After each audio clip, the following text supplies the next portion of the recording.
हाँ, एक लड़की ने बकरती को जन्म दिया। भूमिका। गांवों की कहानियां अक्सर चमत्कारों और रहस्यों से भरी होती हैं। ऐसे ही एक गांव में जहां प्रकृति की गोद में सादगी और विश्वास पनपते हैं, वहां एक अनोखी घटना घटी जिसने सबको आश्चर्यचकित कर दिया। यह कहानी है रूपा की, जो गांव की एक साधारण लड़की थी, लेकिन उसकी जिंदगी तब पूरी तरह बदल गई जब उसने एक बकरी को जन्म दिया। गांव की लड़की रूपा।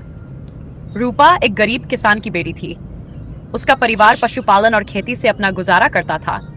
उसकी मां नहीं थी और उसके पिता दिन रात खेतों में मेहनत करते थे।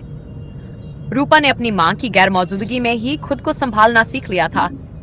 वह न केवल घर के कामकाज में माहिर थी, बल्कि गांव की सबसे बुद्धिमान और संवेदनशील लड़की भी थी। रूपा की खास बात यह थी कि वह जानवरों से बेहद लगाव रखती थी।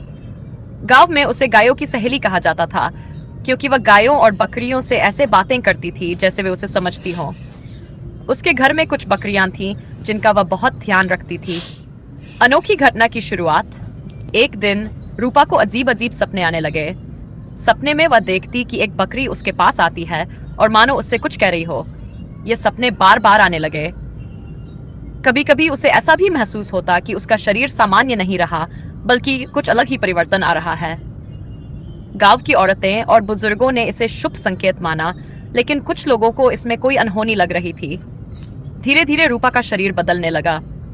वह गर्भवती दिखने लगी, जबकि यह संभव था क्योंकि वह अविवाहित थी और कभी किसी पुरुष के करीब भी नहीं गई थी। गांव में कानाफूसी होने लगी। कुछ लोग इसे ईश्वर की लीला मानते, तो कुछ इसे पाप समझते।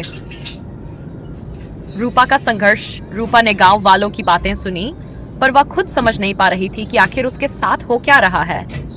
वह कई बार अपने पिता से कहती कि उसे डॉक्टर के पास ले चले, लेकिन पिता खुद ही समाज के डर से परेशान थे।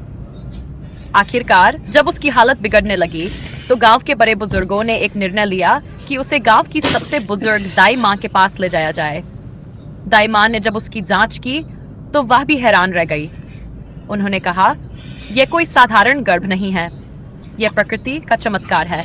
बकरी का जन्म। समय बीता गया और वह दिन आ गया जब रूपा की प्रसव पीड़ा शुरू हुई। पूरा गांव इकट्ठा हो गया। सबको जानने की जिज्ञासा थी कि आखिर क्या होने वाला है। जैसे ही दाई माँ ने उसकी डिलीवरी करवाई, वहां मौजूद सभी लोग स्तब्ध रह गए। उसने किसी मानव शिशु को नहीं, बल्कि एक छोटी सफेद बकरी को जन्म दिया था। गांव में खलबली मच गई। कुछ लोग इसे दैवीय चमत्कार मानकर पूजने लगे, तो कुछ इसे श्राप मानकर डर गए। रूपा खुद भी घबराई हुई थी, लेकिन जब उसने उस नन्ही बकरी को देखा, तो उसे अपनापन महसूस हुआ। बकरी एकदम स्वस्थ थी और जैसे ही रूपा ने उसे अपनी गोद में लिया, वह प्यार से उसे चाटने लगी। गांव वालों की प्रतिक्रिया। यह खबर दूर दूर तक फैल गई। कुछ लोग इसे कुदरत का करिश्मा मानकर रूपा की पूजा करने लगे। वहीं कुछ ने इसे अपशकुन मानकर उसे गांव से निकालने की मांग की। गांव के मुखिया ने इस बात पर विचार विमर्श करने के लिए पंचायत बुलाई।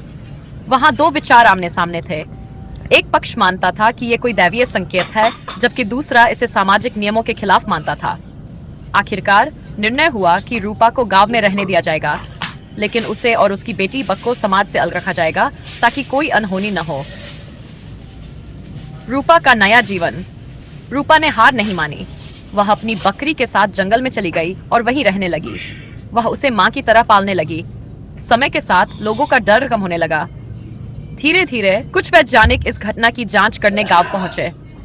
उन्होंने रूपा की मेडिकल जांच की और पाया कि यह एक अनोखी घटना थी, जिसे विज्ञान अब तक समझ नहीं पाया था। रूपा की कहानी पूरे देश में फैल गई। कुछ लोगों ने इसे देवी का चमत्कार माना, तो कुछ ने इसे विज्ञान की नई खोज के रूप में देखा। कहानी की सीख। रूपा की कहानी हमें यह सिखाती है कि प्रकृति के नियम इंसानों ने बनाए नियमों से कहीं ऊपर होते हैं। कई बार जो हमें असंभव लगता है, वह भी सच हो सकता है। समाज चाहे कुछ भी कहे, लेकिन सच्चा प्यार और ममता किसी भी सीमा को पार कर सकती है, चाहे वह इंसान की हो या किसी और प्राणी की।